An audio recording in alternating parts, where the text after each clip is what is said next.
nothing like a new year of reviews to look forward to. So, let's see. What's first up on the big project dockets? This is a new year of reviews, right?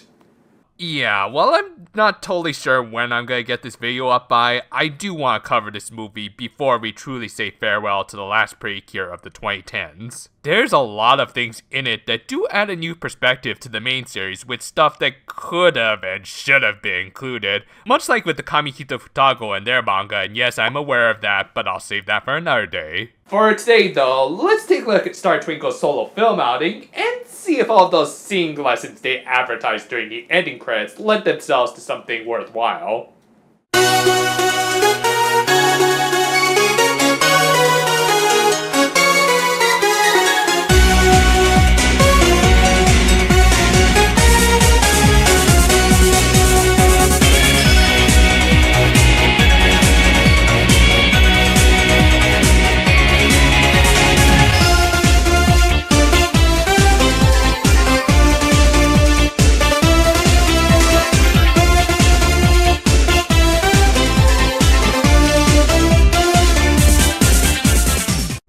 As usual with all of these films, we opened with a Miracle Lights tutorial. Though at least this one did involve rather graphic depictions of what not to do with the Miracle Lights, but instead we just got unnecessarily epic depictions of what not to do with the Miracle Lights.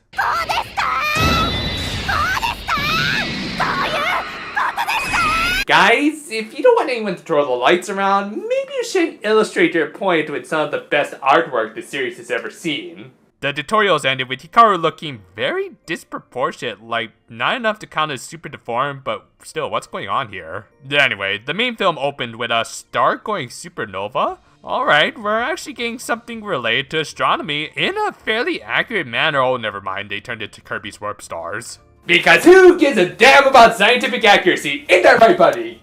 Yeah, whatever. By the way, Happy New Year. Oh, Happy New Year.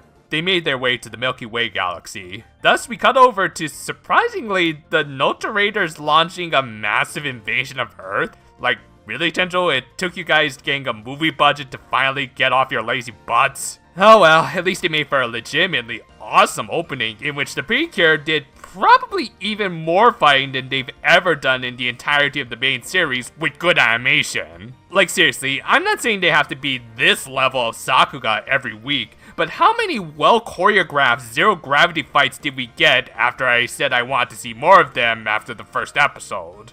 Well, in any case, this is great stuff, which actually reminded me of the fact that each of these girls have their own unique fighting styles and aren't just locked behind lazy stock animations. Heck, I'm not even bothered by the intro cards breaking up the action, as really, it just adds a nice cheese factor to it all, though this might get the video demonetized. During their fight, the aforementioned Kirby Warp Stars start falling towards Earth, with one of them hitting Lala. Again, let's not even bother trying to bring actual science into this, and just appreciate the return of Inspector Marianne, who provided backup. Yeah, remember her from episode 36, that one episode written by Gene Tanaka as a means of tying into this movie that he also wrote? We can assume that this film takes place shortly after that episode, since the Inspector did crash into our moon at the very end. But who cares about all those little details? I just want to know one thing. Does her acting still sound like me after an all-nighter?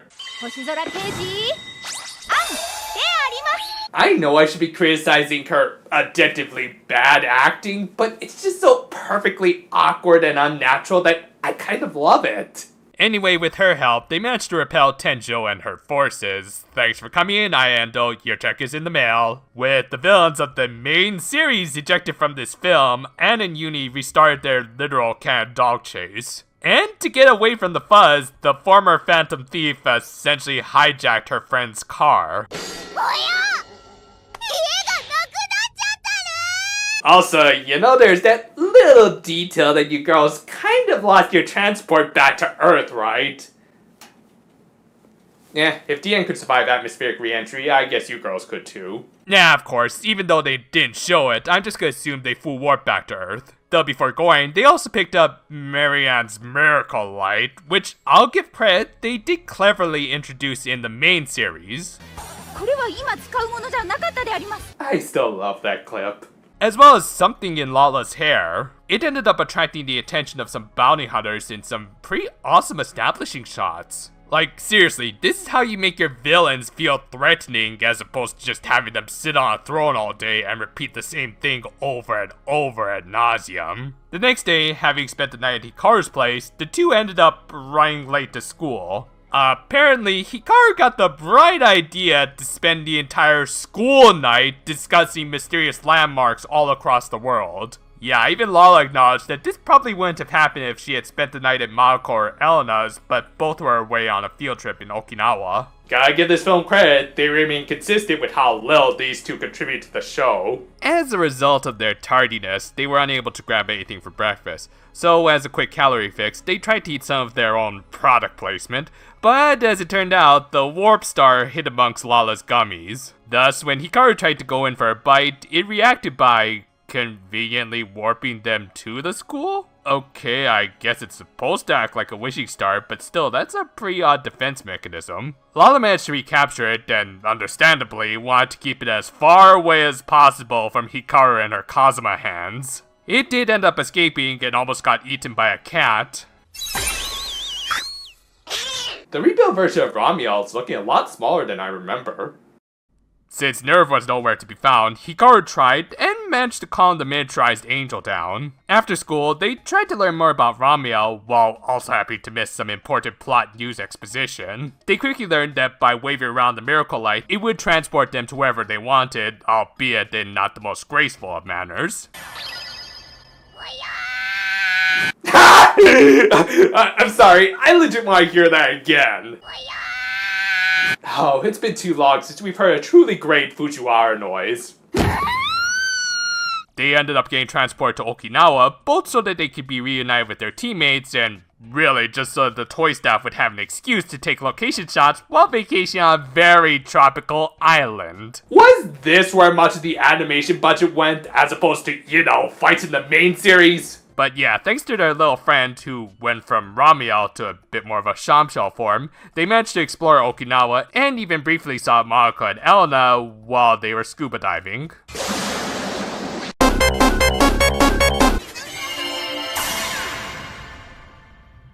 Understandably, Lala ended up lashing out at the angel, but Hikaru stopped her before she went too far. And I gotta say, I really like this dynamic between the two. It's the classic McCoy and Spock relationship, where the former is driven mostly by emotions, and the latter is driven by logic. Hikaru is trying to go out of her way to try and understand what this creature is feeling, while Lala views it from a more pragmatic standpoint. They did kind of have this sort of relationship at the beginning of the series, before pretty much forgetting all about it by the end of the first core. Kinda makes giving Lala Vulcan years sort of pointless, don't it? In any case, Lala's yelling resulted in the creature running off. They split up to try and look for it, with Fua almost being purchased from a gift shop, I'm guessing at a discounted price.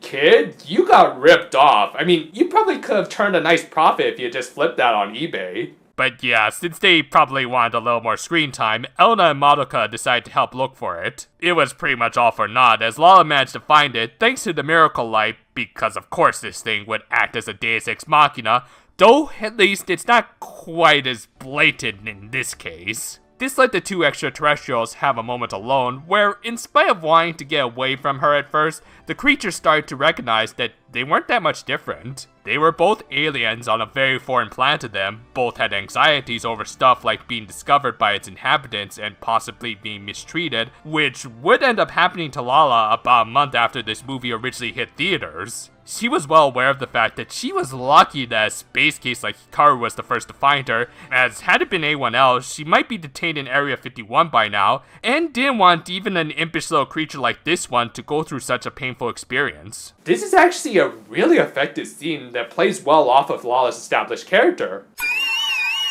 Or at least it would be if my ears weren't bleeding. Yeah, I'll say right now, while it didn't bother me at first, the sound this thing makes becomes really grating. On the one hand, I will applaud them for actually managing to simulate some emotions just through a little high-pitched noise, but that doesn't excuse the fact that it's a high-pitched noise that gets played throughout a good chunk of this film. Considering how common seizure warnings have become in cinemas recently, I'm starting to think that they should include brown noise warnings too. Anyway, Lala managed to befriend the creature with her little speech and a recreation of a melody from a music box it was listening to earlier. They met up with the rest of her team, and Hikaru finally gave the creature a name, Yuma, based on it being a UMA. Madoka also gifted them the aforementioned music box, which, yeah, that's awfully plot convenient, ain't it? Like, did she see Yuma admiring it? Because we don't see her in the shot, or did Lala call and tell her about it, but then why would they be surprised to see her, and... The answer is don't think about it. Thus, after their best impersonations of the South Park rednecks, They kick our jib! Hikaru and Lala once again split ways with the other two. That night, Hikaru identified the music box's song as a nursery rhyme called The Song of the Shooting Star. I'm guessing Toei couldn't get the copyright to these songs. Though, to be fair, it's not a bad song, especially considering what's coming later.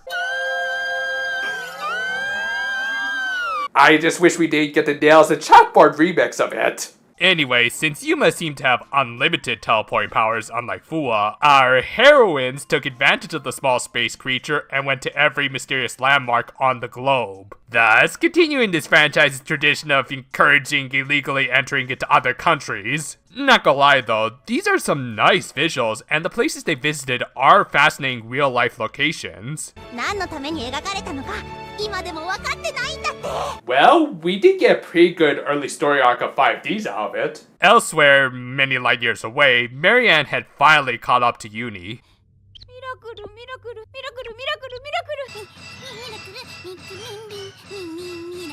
No, obviously, she was talking about the flashlight and the fact that she needed it for her other mission, which ended up taking priority over Uni as the bounty or space hunters, nah, I'll stick with bounty hunters, it sounds cooler, made their way to Earth to acquire something called the Star Drop. They weren't working together or anything, but that just made them all the more dangerous as they tried to capture their target, which was obviously Yuma. And I mean it when I say they were dangerous, as even when the rest of their team all very conveniently arrived at the same time, they put up a hell of a fight. Not only did they force the Precure to up their animation budget and actually move at more than 2 frames per second, they also each had their own special attributes that negated the Precure's abilities and the star pins, giving our heroines a far greater challenge than anything in the main series that wasn't covered in snicks. So yeah, a bunch of random bounty hunters are stronger and far more threatening than a bunch of guys being backed by a space deity. Kinda puts things into perspective, don't it?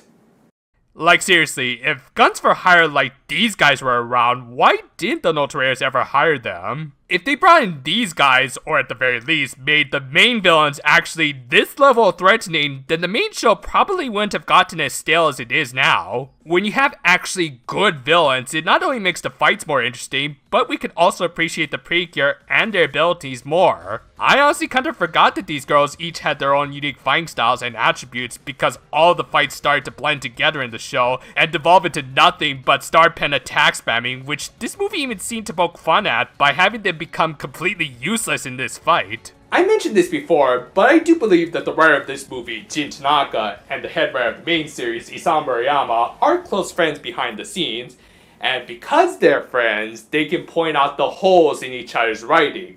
In this case, I would probably translate it as, dude, learn how to rank a proper power-up.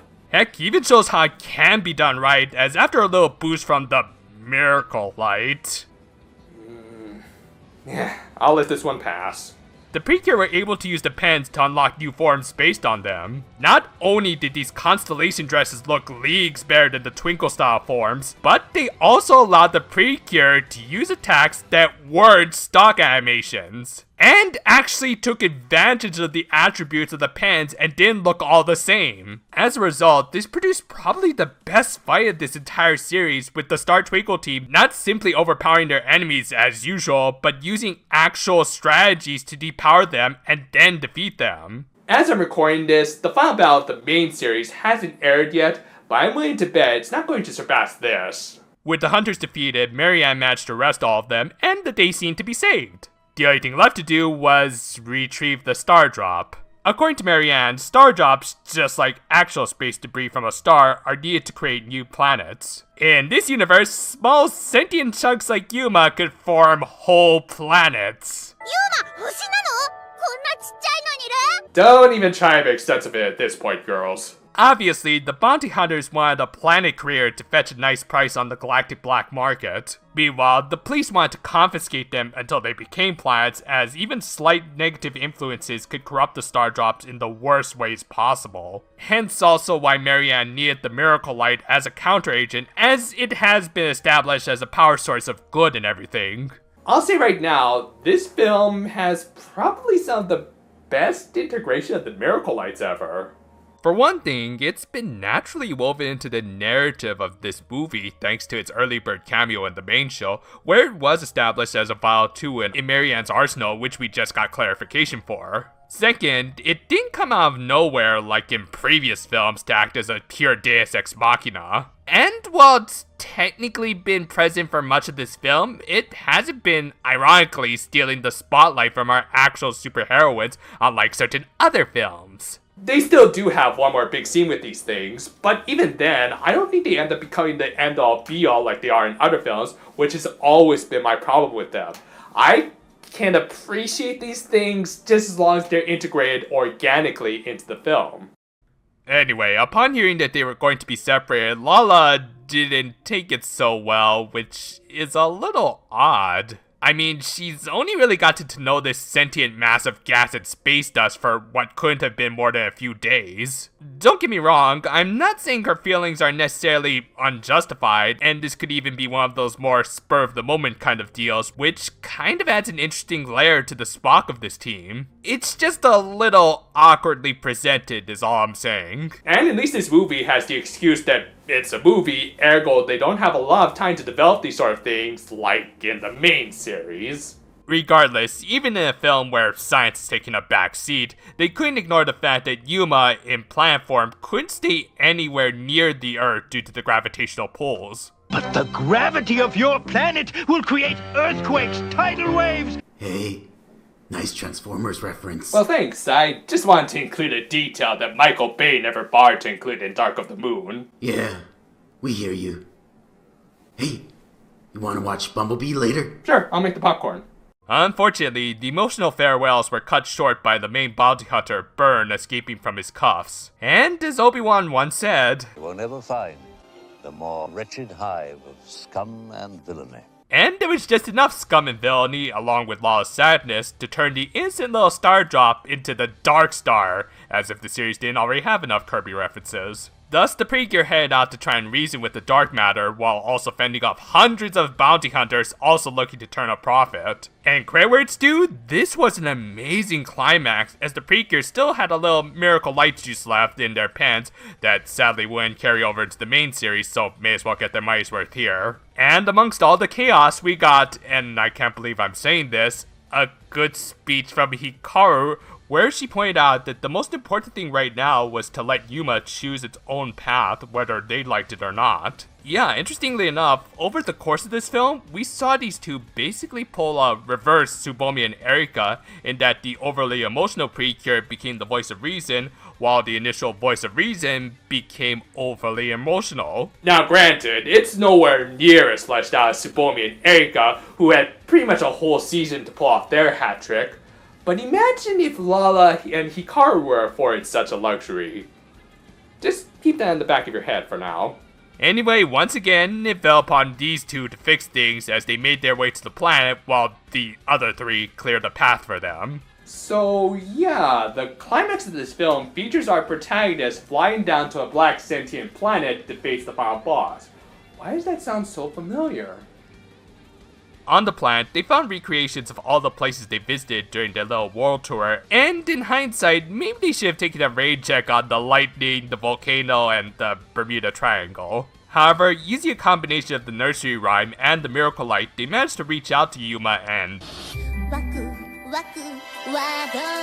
Wait, are we cutting to the credits already? Let me see.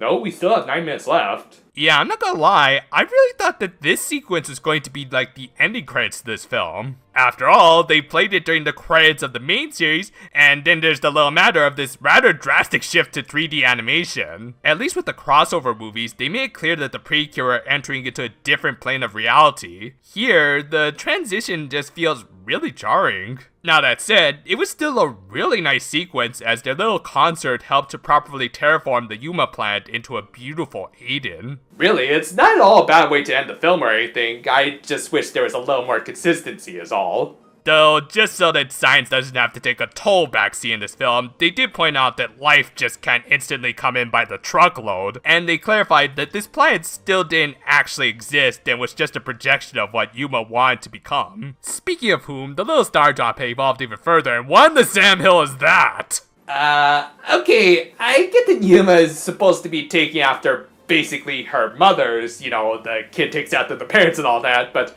that design? Yeah, no. Don't look at its eyes. Thus, the movie ended with the young planet traveling across the galaxy, taking with it the music box, and leaving behind a star pen that they could use to find it when the time was right. So, that was the Star Twinkle Precure movie. Do I even need to tell you it was better than the main series? I mean, not only did they do a bunch of things that I wish we could have seen on television, but I'll go as far to say that this movie, on its own, might be one of my top 5 favorite Precure movies of all time. All things considered, it's actually a rather simple story that we've heard more than once in these films. The Precure find a lost soul, befriend them, and maybe raise them a little before being forced to part ways with them. It's standard stuff, but does work from a practical sense for a movie, and like many things, it's all about the execution, which this film excels at far better than the main series by doing a few key things. First, from a production standpoint, this film looked and sounded so much better than the main series, granted movie and higher budget and all that, and yet compared to its contemporaries, it looked fantastic with actually imaginative fights, with the last two remembering the little detail that not all the star pens are the same. I'll get more into this during a separate video for my final thoughts of this series, but I'll say right now, I wish we could have come to appreciate the pens like I did in this film. This really does illustrate how much more they could have done with them. And while I wasn't a fan of the jarring shift to CG, I won't deny Twinkle Stars is an excellent insert song and a great way to cap off this film. Though of course, production value is nothing without a good story and characters. I already went over how this is an acceptably simple story, and while Hikaru has struggled to find a proper identity in the main series, we have seen the best aspects of this character when she's paired with her teammate foil in Lala. The show even seemed to be going down this route at first, until the Sun and Moon barged in and didn't even add that much of their own stories to the series in the long run. Now granted, I don't know if Tanaka knew or could sense that Elena and Madoka wouldn't add that much to the film, but I do think he at least recognized that a story like this needed more focus on a small group of characters, so he sent everyone else away. Unfortunately, this did make the two somewhat superfluous to the events of the film, but I think it was worth the price to develop their teammates' relationship with the sentient star. Uni also had a smaller role, though at least her subplot with Marianne was funny. But yeah, because of this, we were able to see a dynamic between these two that I really wish could have become a focal point in the main series, as having two characters with contrasting views can often only benefit both characters. Yuma, and its very grating voice aside, was a pretty interesting character, mostly for how it was animated. Much like Fuchan before it, the little one was a shape-shifting yellow blob, but yet, even with less of a face, it almost came off as even more expressive than its spiritual predecessor, and therefore I think was a much more interesting character to look at and preferably not listen to. Like Fuchan, it also became the final boss of this film, but for more understandable reasons in my opinion. Which leads into another interesting aspect that I kind of like about this film. There's not really a traditional Precure movie boss here. Closest we get are the bounty hunters, in particular Burn, but really they're more like amoral jerks as opposed to full-on bad guys, and of course Yuma is certainly no villain. Just an easily influenced young planet that, much like ours, can be greatly affected by those closest to it. Nice little environmental message there, guys. Overall, I really like this film. While Yuma's voice and somewhat lack of development between it and Lala's relationship was distracting, it didn't take that much away from a very solid and well put together film. There are many stars in the observable universe, but it's clear that these two have found their one and only wishing star. With Star Twinkle wrapping up by the time I upload this video, I think we should all start looking forward towards what's coming next. As always, I'll continue my weekly reviews going into Healing Good, and I'll also probably do a quick response to the upcoming movie trailer within my episode 1 review of that series. Look forward to it, as well as all my future videos. Until then though, farewell for now my friends, and... Okay, I found the movie on Apple TV. Okay, I'll go pop the corn. Enjoy the movies with your friends.